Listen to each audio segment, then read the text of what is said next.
नमस्कार दोस्तों, आज मैं आपके लिए क्लास 12 साइकोलॉजी सेट 2 वीडियो लेकर आया हूं। फ्रेंड्स, मैं आपको हर सेट में साइकोलॉजी के मोस्ट इंपॉर्टेंट क्वेश्चंस का प्रैक्टिस करवा रहा हूं। इस वीडियो के भी सभी क्वेश्चन सिलेक्टेड हैं और अच्छे लेवल के हैं। वही क्वेश्चंस को लिया गया है जो आपके एग्जामिनेशन के लिए इंपॉर्टेंट रहेंगे। शुरू करते हैं आज के पहले क्वेश्चन से। फर्स्ट क्वेश्चन है, गार्डनर ने अभी तक कुल कितने प्रकार की बुद्धि का पहचान किया है? आपके पास 4 विकल्प दिए गए हैं। फटाफट से आप लोग सही आंसर को कमेंट कीजिए। गार्डनर ने अभी तक कुल कितने प्रकार की बुद्धि का पहचान किया है? फटाफट से आप लोग कमेंट कीजिए। तो सही आंसर आपका हो जाएगा ऑप्शन डी, 8। बिल्कुल सही है, ऑप्शन डी वाले बिल्कुल सही है। गार्डनर ने अभी तक कुल 8 प्रकार के बुद्धि का पहचान किया है। और आपका जो 8 प्रकार है, पहला जो आपका आता है भाषागत। आप लोग याद रखोगे, काफी ज्यादा इंपॉर्टेंट है ये सभी टर्म्स। भाषागत, तार्किक, गणितीय, देशिक बुद्धि, संगीतात्मक, शारीरिक गति संवेदी, अंतर्वैयक्तिक, अंतःवैयक्तिक, प्रकृतिवादी। तो मैंने ये आपको ऑलरेडी करा दिया है। और फ्रेंड्स, ये आपके जो गार्डनर थे, गार्डनर के बारे में आपको पता है, बहुबुद्धि का सिद्धांत हार्वर्ड गार्डनर के द्वारा प्रस्तुत किया गया था। तो काफी ज्यादा इंपॉर्टेंट है, आप लोग याद रखोगे। नेक्स्ट हमारा क्वेश्चन है क्वेश्चन 2। लिप्जिग विश्वविद्यालय में, देखिए क्वेश्चन 2 को, लिप्जिग विश्वविद्यालय में मनोविज्ञान की प्रथम प्रयोगशाला ने खोली, किसने खोली थी? लिप्जिग विश्वविद्यालय में मनोविज्ञान की प्रथम प्रयोगशाला किसने खोली? तो सेकंड का आपका सही आंसर फटाफट से कमेंट करते चलिए। बिल्कुल, option C is the right answer, Wundt. William Wundt ने 1879 में, याद रखिएगा, 1879 में लिप्जिग विश्वविद्यालय में मनोविज्ञान की प्रथम प्रयोगशाला खोली थी। और फ्रेंड्स, ये वुंट साहब ने 1890 ईस्वी में प्रिंसिपल ऑफ साइकोलॉजी को प्रतिपादित किया।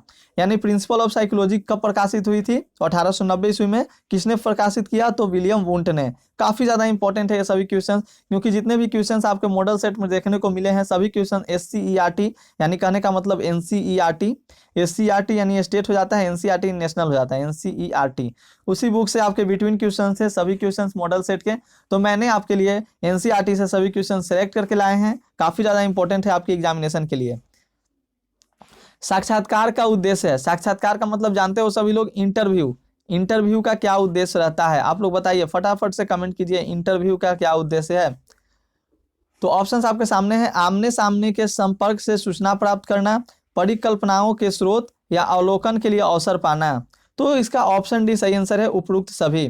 साक्षात्कार का उद्देश्य होता है आमने सामने के संपर्क से सूचना प्राप्त करना, परिकल्पनाओं के स्रोत, अवलोकन के लिए अवसर पाना। काफी ज्यादा इंपॉर्टेंट है ये सभी क्वेश्चंस, तो याद रखेंगे सभी लोग। नेक्स्ट हमारा क्वेश्चन है क्वेश्चन 4। साक्षात्कार की 3 अवस्थाएं होती है, निम्नलिखित में कौन उन अवस्थाओं में नहीं है? चलिए फटाफट से कीजिए इस क्वेश्चन को, बहुत ही सिंपल सा क्वेश्चन है। कह रहा है कि साक्षात्कार की 3 अवस्थाएं होती है, निम्नलिखित में कौन उन अवस्थाओं में नहीं है? बिल्कुल, 4 का सही आंसर कमेंट करते चलिए।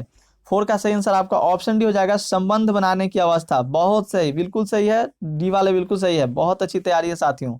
प्रारंभिक तैयारी, देखिए साक्षात्कार की अवस्थाएं होती है, प्रश्नोत्तर काल में भी साक्षात्कार, जब इंटरव्यू लिया जाता है तो उसमें प्रश्नोत्तर काल आता ही आता है।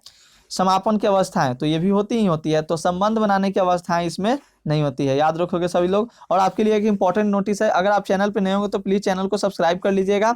और अभी तक अगर आपने मेरे टेलीग्राम चैनल से नहीं ज्वाइन किया है तो टेलीग्राम चैनल पर जाइए और ज्वाइन हो जाइए। टेलीग्राम चैनल का नेम एकदम सेम टू सेम जो चैनल का नेम है वही है, तो आप लोग ज्वाइन हो सकते हो, वहां से PDF ले सकते हो। क्वेश्चन 5 है हमारा, बुद्धि लब्धि का संप्रत्यय को विकसित किया। देखिए जैसा कि आप लोगों ने थंबनेल पर देखा होगा, बुद्धि लब्धि का संप्रत्यय किसने विकसित किया था? तो 5 का सही आंसर आपका ऑप्शन ए बिल्कुल सही है, विलियम अस्टर्न। 1912 में, मैंने इससे प्रीवियस वाले वीडियोज में भी इस क्वेश्चन को डाला था क्योंकि काफी ज्यादा इंपॉर्टेंट है ये क्वेश्चन। 1912 में एक जर्मन मनोवैज्ञानिक विलियम अस्टर्न ने बुद्धि लब्धि का संप्रत्यय विकसित किया था। तो ये सब आप लोग याद रखोगे, बुद्धि लब्धि का क्या फॉर्मूला होता है, ये भी आपके लिए काफी ज्यादा इंपॉर्टेंट है। नेक्स्ट क्वेश्चन है हमारा क्वेश्चन नंबर 6। मैंने ऑलरेडी सभी चैप्टर का ऑब्जेक्टिव करा दिया है, अगर आपने नहीं देखा तो प्लीज जाइए चैनल के प्लेलिस्ट से, आपको वहां से सारे वीडियोज मिल जाएंगे। व्यक्तित्व के विशेषक उपागम का अग्रणी कौन है? व्यक्तित्व के विशेषक उपागम का अग्रणी कौन है? तो व्यक्तित्व विशेषक का नाम आप लोग जानते होंगे। विशेषक क्या होता है आप लोग को ये भी पता रहना चाहिए, विशेषक क्या होता है। ये सब याद रखिएगा। विशेषक का अर्थ होता है क्या फ्रेंड्स, आनुवांशिक रूप से निर्धारित ऐसी विशेषताएं जो जीवन भर स्थिर रहती है, जीवन भर क्या रहती है तो स्थिर रहती है। और 1936 में, मैं आपको एक्सप्लेनेशन के साथ बता दे रहा हूँ, 1936 में आल्पोर्ट ने सुझाया कि व्यक्तियों में कई प्रकार की विशेषक पाए जाते हैं जिनकी प्रकृति क्या होती है तो गतिशील होती है। तो इसका सही आंसर आपका गार्डन अल्पोर्ट हो जाएगा, जी अल्पोर्ट, GW अल्पोर्ट, याद रखिएगा। 1936 में व्यक्ति विशेषक की उपागम दिया गया था, अग्रणी थे। नेक्स्ट हमारा क्वेश्चन 7, बहुबुद्धि का सिद्धांत प्रतिपादित किया। बहुबुद्धि का सिद्धांत किसने प्रतिपादित किया? तो 7 का सही आंसर, मैंने प्रीवियस वाले वीडियोज में भी इस क्वेश्चन को डाला था क्योंकि काफी ज्यादा इंपॉर्टेंट है ये क्वेश्चन आपके लिए। हार्वर्ड गार्डनर, बहुत अच्छी, मैंने फर्स्ट क्वेश्चन में भी इसका एक्सप्लेन आपको बताया था कि हार्वर्ड गार्डनर ने 8 तरह की बौद्धिक क्षमताओं, बौद्धिक को क्या किया है तो बांटा है, वर्गीकृत किया है। तो हार्वर्ड गार्डनर बहुबुद्धि सिद्धांत के प्रतिपादक थे। नेक्स्ट हमारा क्वेश्चन है क्वेश्चन नंबर 8। सभी क्वेश्चंस आपके लिए काफी ज्यादा इंपॉर्टेंट रहने वाले साथियों, प्लीज आप लोग वीडियो को लास्ट तक पूरा जरूर देखिए और लाइक जरूर से जरूर कीजिए वीडियो को। वीडियो अगर समझ में आ रही है तो प्लीज वीडियो को लाइक जरूर कीजिए। 8 नंबर है हमारा, नए एवं मूल्यवान विचारों को देन की क्षमता को कहा जाता है। नए एवं मूल्यवान विचारों की देन को क्षमता को कहा जाता है। तो आप लोग क्रिएटिविटी के बारे में पढ़े होंगे, क्रिएटिविटी क्या होती है, यानी कि जिसमें नए एवं मूल्यवान क्षमता विचारों को दिया जाता है उसे हम लोग कहते हैं सृजनशीलता, अंग्रेजी में कहते हैं क्रिएटिविटी। बुद्धि का मतलब समझते हो इंटेलिजेंस, सूझ का मतलब अंडरस्टूड, अभी क्षमता मतलब एप्टीट्यूड, याद रखिएगा। नेक्स्ट हमारा क्वेश्चन 9, किसने बुद्धि को एक सार्वभौम क्षमता माना है? किसने बुद्धि को एक सार्वभौम क्षमता माना है? काफी ज्यादा इंपॉर्टेंट है, तो इसका आंसर आपको 9 का याद रखना है, ऑप्शन ए वेस्लर ने। वेस्लर ने बुद्धि को सार्वभौम क्षमता माना है। नेक्स्ट हमारा है क्वेश्चन 10, POX मॉडल के संदर्भ में कौन कथन सही है? POX मॉडल जिसमें 3 लोग क्या होते हैं सम्मिलित होते हैं, तो इसके संदर्भ में कौन कथन सही है? 10 का सही आंसर आपका ऑप्शन सी हो जाएगा, इस मॉडल में सिर्फ 3 व्यक्ति होते हैं। काफी ज्यादा इंपॉर्टेंट है आपके लिए ये सभी क्वेश्चंस फ्रेंड्स, आपके एग्जामिनेशन में पूछे ही जाएंगे, कंफर्म हूं मैं, ये सभी क्वेश्चंस आपके एग्जामिनेशन में पूछे जाएंगे क्योंकि जितने भी क्वेश्चंस आ रहे हैं मॉडल सेट के अनुसार तो आपके बिटवीन क्वेश्चन ज्यादा हैं और NCERT से सिलेक्टेड क्वेश्चंस हैं। नेक्स्ट है हमारा क्वेश्चन नंबर 11, और ये सभी क्वेश्चंस मैंने NCERT से ही लिया है, सिलेक्ट करके बिटवीन क्वेश्चन मैंने निकाला है, तो आप लोग याद रखोगे। नेक्स्ट है हमारा क्वेश्चन 11, बुद्धि का द्विकारक सिद्धांत यानी 2 फैक्टर थ्योरी किसने दिया? 2 फैक्टर थ्योरी को किसने दिया था? बिल्कुल बिल्कुल कमेंट कीजिए फटाफट से, हाँ जी लाइक कर दीजिएगा, समझ में आ रही है वीडियो तो लाइक जरूर कीजिएगा। चलिए, तो C is the right answer, Charles Spearman. बहुत अच्छी तैयारी साथियों, 1927 में, ईस्वी याद रखिए, काफी ज्यादा इंपॉर्टेंट है आपके लिए। 1927, एक बार और लिख देता हूँ, 1927 में चार्ल्स स्पीयरमैन, जो कहाँ के थे? ब्रिटेन के थे, ब्रिटिश थे, बुद्धि का द्विकारक सिद्धांत यानी 2 फैक्टर थ्योरी को दिया था। काफी ज्यादा इंपॉर्टेंट है, याद रखोगे सभी लोग। नेक्स्ट हमारा क्वेश्चन है क्वेश्चन 12। चलिए क्लियर है क्वेश्चन। संज्ञानात्मक विसंवादिता के संप्रत्यय को विकसित किया है। संज्ञानात्मक विसंवादिता के संप्रत्यय को विकसित किया है, तो बिल्कुल option B Festinger, Leon Festinger is the right answer. Leon Festinger ने संज्ञानात्मक विसंवादिता के संप्रत्यय को विकसित किया है। और मुझे लगता है ऐसा कि अगर आपको एक बार में ये सभी क्वेश्चंस याद ना हो तो आप वीडियो को 2 बार देखिए, अगर उससे भी नहीं होता है तो आप क्या कीजिए, चैनल पे, टेलीग्राम चैनल को ज्वाइन कर लीजिए और वहां से आप PDF ले लीजिए, आराम से पढ़ते रहिए PDF को खोलकर। नेक्स्ट हमारा क्वेश्चन 13, संज्ञानात्मक मूल्यांकन तंत्र का प्रतिपादन की द्वारा किया गया। किसके द्वारा किया गया? संज्ञानात्मक मूल्यांकन तंत्र का प्रतिपादन किसके द्वारा किया गया? तो 13 का सही आंसर आपका ऑप्शन भी हो जाएगा, दास एवं नागसीटी। बिल्कुल, मैंने जितने भी PDF में आपको प्रोवाइड करता हूँ, आंसर सहित प्रोवाइड करता हूँ, उसमें आंसर आपका जो होगा ग्रीन या किसी भी कलर से आंसर आपका हाईलाइटेड रहता है दोस्तों, आंसर आपका हाईलाइटेड रहता है। जितने भी क्वेश्चंस होंगे, जितने भी PDF में आपको सेंड करता हूं, उसके आंसर आपके हाईलाइटेड रहते हैं। संज्ञानात्मक मूल्यांकन तंत्र का प्रतिपादन द्वारा किया गया, तो दास एवं नागसीटी के द्वारा। नेक्स्ट हमारा क्वेश्चन नंबर 14, जीवन की मूल प्रवृत्ति के संप्रत्यय का प्रतिपादन किनके द्वारा किया गया? जीवन मूल प्रवृत्ति के संप्रत्यय का प्रतिपादन किया गया, तो किनके द्वारा?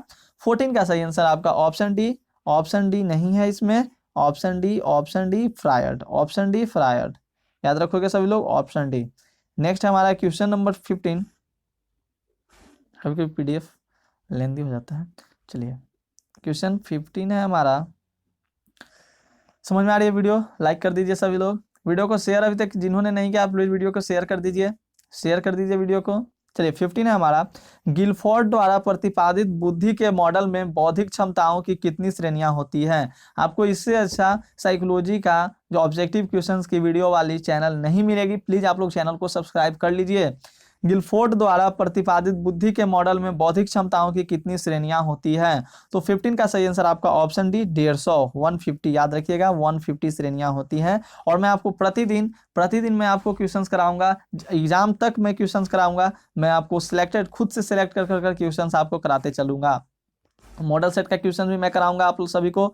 नेक्स्ट हमारा क्वेश्चन नंबर 16, बुद्धि के पॉस मॉडल का प्रतिपादन किसके द्वारा किया गया। काफी ज्यादा इंपॉर्टेंट है, बुद्धि के पॉस मॉडल का प्रतिपादन किसके द्वारा किया गया, PASS।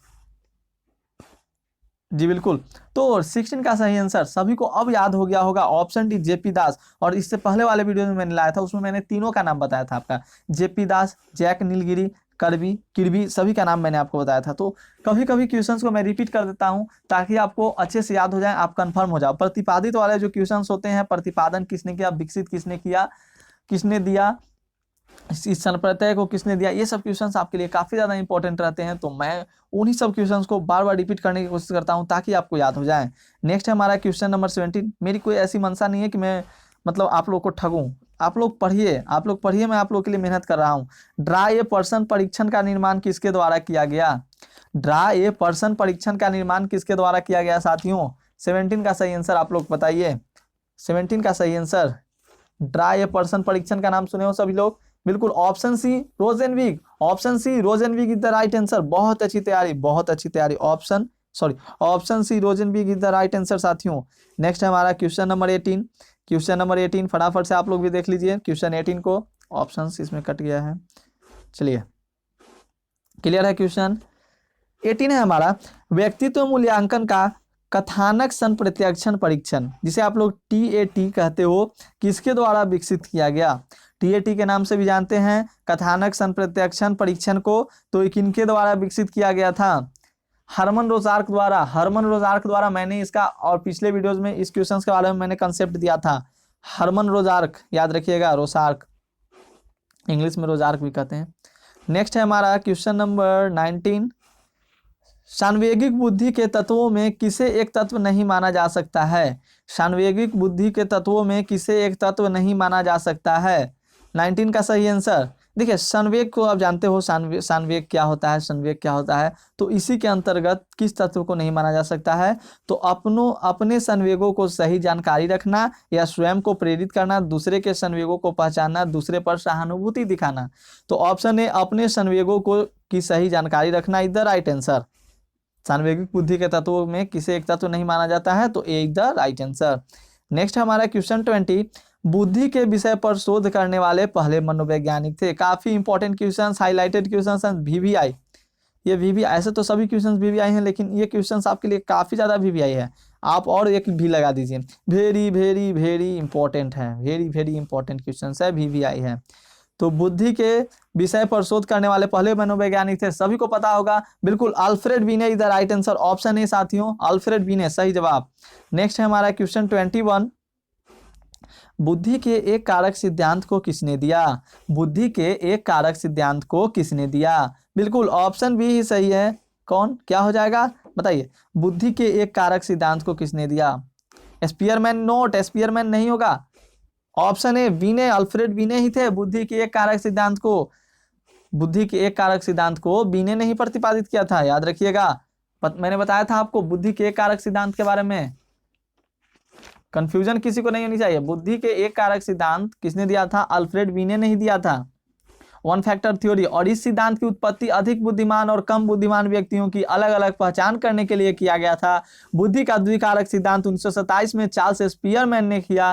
तो ये सब आप लोग याद रखिए, मैं एक बार सभी क्वेश्चंस लास्ट में आपको रिपीट करा दूंगा। तो इसका हो गया है यानी option A the right answer B ने। नेक्स्ट हमारा क्वेश्चन 22। एक बार फिर से हम लोग सभी क्वेश्चंस का रिवाइज कर लेंगे, फटाफट से आप लोग कमेंट कर दीजिएगा। चलिए, प्राथमिक मानसिक योग्यताओं का सिद्धांत किसने प्रतिपादित किया। 22 प्राथमिक मानसिक योग्यताओं का सिद्धांत किसने प्रतिपादित किया। सही आंसर आपका ऑप्शन डी बीने ने। 22 बिल्कुल, मैं आपको चेक करा था, बी ने नहीं, सही आंसर होगा लुईस थर्स्टन साथियों। ऑप्शन है इधर राइट आंसर, लुईस थर्स्टन इधर राइट आंसर। बहुत अच्छी तैयारी, बहुत अच्छी तैयारी। प्राथमिक मानसिक योग्यताओं का सिद्धांत लुईस थर्स्टन ने किया था। नेक्स्ट है हमारा क्वेश्चन, क्वेश्चन नंबर 23। बुद्धि का एक पदानुक्रमिक मॉडल किसने प्रस्तुत किया? बुद्धि का एक पदानुक्रमिक मॉडल किसने प्रस्तुत किया?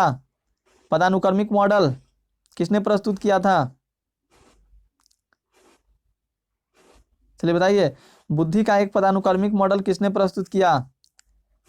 बिल्कुल 23 का सही आंसर, बहुत अच्छी तैयारी। Option D Arthur Jensen, option D Arthur Jensen सही है। नेक्स्ट हमारा क्वेश्चन 24 है, बुद्धि संरचना मॉडल, बुद्धि संरचना मॉडल किसने प्रस्तुत किया? चलिए, बहुत अच्छी तैयारी, बहुत अच्छी तैयारी। इस तरह से अगर तैयारी रहेगी तो आप बहुत अच्छा कर जाओगे। बुद्धि संरचना मॉडल किसने प्रस्तुत किया? 24 का सही आंसर, नहीं सी नहीं होगा, सी नहीं होगा। 24 का सही answer J P Guilford, J P Guilford, बहुत अच्छी। Structure of intellect model, structure of intellect model के बारे में मैंने बताया था। स्ट्रक्चर ऑफ इंटेलेक्ट मॉडल किसने संरचना किया था, किसका मॉडल है? तो जेपी गिलफोर्ड का। बहुत अच्छी तैयारी, option is the right answer. Next है हमारा क्वेश्चन नंबर 25, हार्वर्ड गार्डनर ने किस सिद्धांत को प्रस्तुत किया?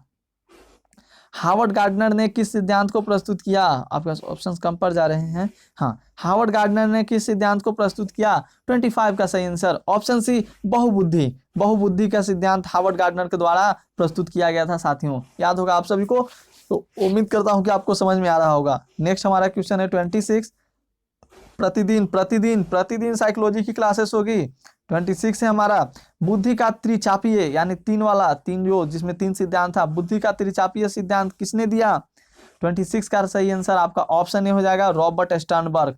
रॉबर्ट स्टर्नबर्ग कब? तो 1985 में, ईस्वी भी याद करते चलो, 1985 में रॉबर्ट स्टर्नबर्ग ने। नेक्स्ट हमारा क्वेश्चन नंबर 27, जोधपुर बहुपक्षीय व्यक्तित्व सूची को किसने विकसित किया? ये इंपॉर्टेंट है काफी ज्यादा। जोधपुर बहुपक्षीय व्यक्तित्व सूची को किसने विकसित किया? सब बोर्ड मॉड्यूल क्वेश्चन है, एक भी क्वेश्चन ऐसा नहीं है जो बोर्ड मॉड्यूल नहीं है। आप खोज लेना किसी भी किताब में, ये सब क्वेश्चंस आपको मिलेंगे ही मिलेंगे। जोधपुर बहुपक्षीय व्यक्तित्व सूची को किसने विकसित किया? 27 का सही आंसर आपका ऑप्शन हो जाएगा, मल्लिक एवं जोशी ने जोधपुर बहुपक्षीय व्यक्तित्व सूची को विकसित किया था। नेक्स्ट है हमारा क्वेश्चन नंबर 28, मनोगतिक उपागम को किसने विकसित किया? मनोगतिक उपागम को किसने विकसित किया साथियों? सही आंसर आपका 28 का सही answer option D, Sigmund Freud ने मनोगतिक उपागम को विकसित किया था। और फ्रेंड्स, मैं आपसे कुछ ओरली कुछ क्वेश्चंस पूछ रहा हूं, फटाफट से आप लोग कमेंट करोगे क्योंकि ये लास्ट क्वेश्चन हो गया हमारे इस वीडियो का। तो कुछ क्वेश्चंस मैं आपसे ओरली पूछ रहा हूं, फटाफट से सभी लोग कमेंट कर दीजिएगा क्या होगा इसका सही आंसर। चलिए, ब्लैंक पेज आ गया है। बुद्धि के विषय पर शोध करने वाले पहले मनोवैज्ञानिक कौन थे? फटाफट से कमेंट कीजिए। ऑप्शन में दे रहा हूं आपको, बुद्धि के विषय पर शोध करने वाले पहले मनोवैज्ञानिक कौन थे? मैंने आपको कराया है अभी। चलिए बताइए, बुद्धि के विषय पर शोध करने वाले पहले मनोवैज्ञानिक कौन थे? शॉर्ट में लिखिए, BINE, बीने, BINE, बीने, शॉर्ट में लिख दीजिए आप लोग। बिल्कुल सही है, बुद्धि के विषय पर शोध करने वाले पहले मनोवैज्ञानिक अल्फ्रेड बीने थे, याद रखिएगा आप लोग। चलिए, नेक्स्ट क्वेश्चन आपका ओरली क्वेश्चन हो रहा है, आप लोग फटाफट से बताना, पता चलेगा किसको कितना याद है। चलिए बताइएगा फटाफट से। सेकंड क्वेश्चन आपका रहा ये, बताइए, बुद्धि के एक कारक सिद्धांत को किसने प्रतिपादित किया? वन फैक्टर थ्योरी किसने दिया है? बुद्धि के एक कारक सिद्धांत को किसने प्रतिपादित किया है? वन फैक्टर थ्योरी किसने दिया है? फटाफट से बताइए। बिल्कुल सेम सेम कुछ सेम, सही आंसर है अल्फ्रेड बीने, अल्फ्रेड बीने इज द राइट आंसर। बुद्धि के द्विकारक सिद्धांत, द्विकारक सिद्धांत किसने दिया? बुद्धि का द्विकारक सिद्धांत किसने दिया? चार्ल्स स्पीयरमैन, बहुत अच्छी तैयारी, चार्ल्स स्पीयरमैन, याद रखिएगा। बुद्धि का पदानुक्रमिक मॉडल किसने प्रस्तुत किया? 28 क्वेश्चंस मैं आपसे अभी पूछने वाला हूं, बुद्धि का पदानुक्रमिक मॉडल किसने प्रस्तुत किया, ताकि आप लोगों को जितने भी मैंने सेट 1 भी कराया है और सेट 2, सेट 1 और सेट 2 के सभी प्रॉब्लम्स आपके कंप्लीट हो जाएं। सेट 1 और सेट 2 से आपको एक भी तरह किसी तरह का दिक्कत न रहे, इसीलिए मैं आपको ये सभी क्वेश्चन पूछ रहा हूं। बुद्धि का पदानुक्रमिक मॉडल किसने प्रस्तुत किया? Arthur Jensen is the right answer. बहुत अच्छी तैयारी साथियों, ऑर्थर जेनसन वाले बिल्कुल सही हैं, ऑर्थर जेनसन। बहुत लोगों को नहीं याद है, केवल आप लोग वीडियो देखने से नहीं होगा, याद भी कीजिए। हाँ, इन्होंने क्या किया था? ऑर्थर जेनसन लेवल 1 और लेवल 2 के बारे में बताया था। बुद्धि संरचना मॉडल किसने प्रस्तुत किया? नेक्स्ट क्वेश्चन, बुद्धि संरचना मॉडल किसने प्रस्तुत किया? बुद्धि संरचना मॉडल किसने प्रस्तुत किया? Guilford is the right answer. Structure of intellect model Guilford ने किया था। स्ट्रक्चर ऑफ इंटेलेक्ट मॉडल की संरचना प्रस्तुत किसने किया? तो जेपी गिलफोर्ड ने। नेक्स्ट है बहुबुद्धि का सिद्धांत किसने प्रस्तुत किया? बहुबुद्धि का सिद्धांत किसने प्रस्तुत किया साथियों? बहुबुद्धि का सिद्धांत किसने प्रस्तुत किया? फटाफट से बताइए आप लोग। Harvard gardener is the right answer, याद रखिएगा हार्वर्ड गार्डनर। बुद्धि का त्रिचापीय सिद्धांत किसने दिया? इस सिद्धांत के अनुसार बुद्धि 3 प्रकार की होती है, घटकीय, अनुभाविक तथा सांदर्भिक। सांदर्भिक तो किसने दिया था बुद्धि का त्रिचापीय सिद्धांत? Robert Sternberg. कब? तो 1985 में, याद रखोगे 1985 में रॉबर्ट स्टर्नबर्ग ने। नेक्स्ट क्वेश्चन आपका फटाफट से। बुद्धि की योजना, अवधान, भाव प्रबोधन तथा सहकालिक अनुक्रमिक मॉडल जिसे आप पास कहते हो, planning, attention, simultaneous and successive. PASS का फुल फॉर्म मैंने आपको बताया था ना, PASS क्या होता है? प्लानिंग, अटेंशन, साइमल्टेनियस और सक्सेसिव। तो इसका जो हुआ था किसने प्रस्तुत किया? तो JP दास, जैक नालगिरी, किर्बी ने, याद रखिएगा। नेक्स्ट हमारा 1905 में औपचारिक रूप से बुद्धि मापन का सफल प्रयास किसने किया? 1905 में औपचारिक रूप से बुद्धि मापन का सफल प्रयास किसने किया? तो C is the right answer. ए और बी दोनों ने, बिल्कुल सही है साथियों, बिल्कुल सही है। नेक्स्ट है हमारा क्वेश्चन नंबर 10। मानसिक आयु का संप्रत्यय कि कब दिया गया? मानसिक आयु का संप्रत्यय कब दिया गया? तो 1908 में, याद रखोगे सभी लोग। नेक्स्ट है बुद्धि लब्धि का संप्रत्यय किसने दिया? बुद्धि लब्धि का संप्रत्यय किसने दिया? याद रखिएगा 1912 में जर्मन वैज्ञानिक विलियम स्टर्न ने। 1908 में जर्मन वैज्ञानिक विलियम स्टर्न ने, मैंने आपको बताया था विलियम स्टर्न ने। चार्ल्स स्पीयरमैन ब्रिटिश थे। ये बुद्धि लब्धि निकालने सभी को आती है? बुद्धि लब्धि कैसे निकाला जाता है? देखिए याद रखिएगा, बुद्धि लब्धि निकालने का मैं यहाँ पर आपको बताता हूँ ट्रिक कैसे निकाला जाता है बुद्धि लब्धि। सबसे पहले क्या किया है, जिसको आप शॉर्ट में IQ कहते हो, ठीक, तो इसको सबसे पहले मानसिक आयु ऊपर कर दीजिए। मानसिक आयु यहाँ पर शॉर्ट में थोड़ा लिख देता हूँ। सबसे IQ का फॉर्मूला क्या होता है? मानसिक आयु ऊपर और नीचे होता है कालानुक्रमिक आयु। ठीक है, इसको 100 से गुना कर दिया जाता है। यह होता है बुद्धि लब्धि। तो बुद्धि लब्धि के संप्रत्यय को किसने विकसित किया था? तो जर्मन मनोवैज्ञानिक विलियम स्टर्न ने, याद रखिएगा काफी ज्यादा इंपॉर्टेंट है, 100 से गुना करके इसको निकालते हैं। और नेक्स्ट आपका क्वेश्चन है ओरली, मौखिक क्वेश्चन पूछ रहा हूं, चलिए बताइए। नेक्स्ट क्वेश्चन आपका है साथियों, CII शाब्दिक समूह बुद्धि परीक्षण को किसने विकसित किया? उदय शंकर। तो दोस्तों उम्मीद करता हूं कि आपको वीडियो समझ में आई हो। अगर वीडियो समझ आए तो प्लीज वीडियो को लाइक जरूर कीजिएगा, चैनल पे नए हो तो चैनल को सब्सक्राइब कर लीजिएगा और टेलीग्राम चैनल को ज्वाइन कर लीजिएगा PDF के लिए। और अभी तक आपने वीडियो को शेयर नहीं किया तो वीडियो को शेयर कर दीजिएगा। ये PDF आपको फ्री में मैं आपको दूंगा, तो प्लीज आप लोग वीडियो को शेयर करना, लाइक करना, सब्सक्राइब करना। मिलते हैं हम लोग अगले वीडियो में, तब तक के लिए धन्यवाद। सेट थ्री के साथ मुलाकात होगी हम लोग की। Okay, take care all of you.